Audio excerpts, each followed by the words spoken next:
Meron tayong jigsaw na hindi na siya gumagana. Tingnan natin yung ano nito, yung pinakasira niya sa loob. Black and Decker yung tatak nito.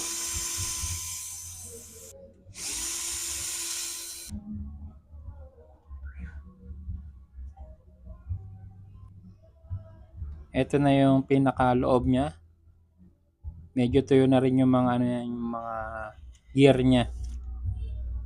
Tapos ito tanggalin natin yung pinaka carbon brush niya. Ayun, ito na pala yung ano niya, yung sira niya.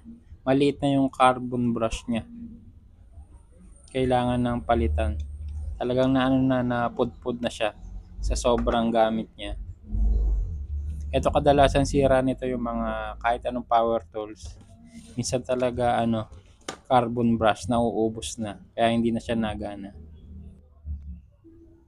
Tuyo na yung mga ano niya, yung mga bushing niya, stick bearing niya, gear niya. Mamaya lalagyan ko to ng mga grasa at saka langis.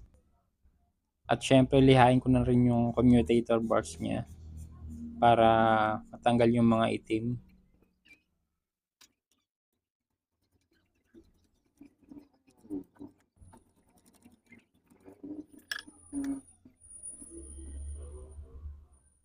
Ito nilalagyan ko na ng langis yung mga gilid-gilid niya para umano siya, dumulas. Tsaka lagyan ko na rin ng grasa yung mga ano niya, gear niya. Ito lagyan ko na rin na siya ng carbon brush. Papatong ko na lang.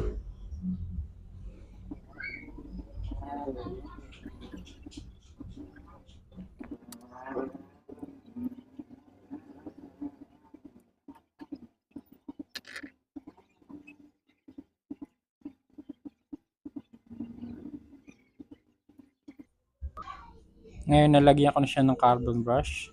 Paikutin lang natin. Ayun, balik na natin siya sa dati.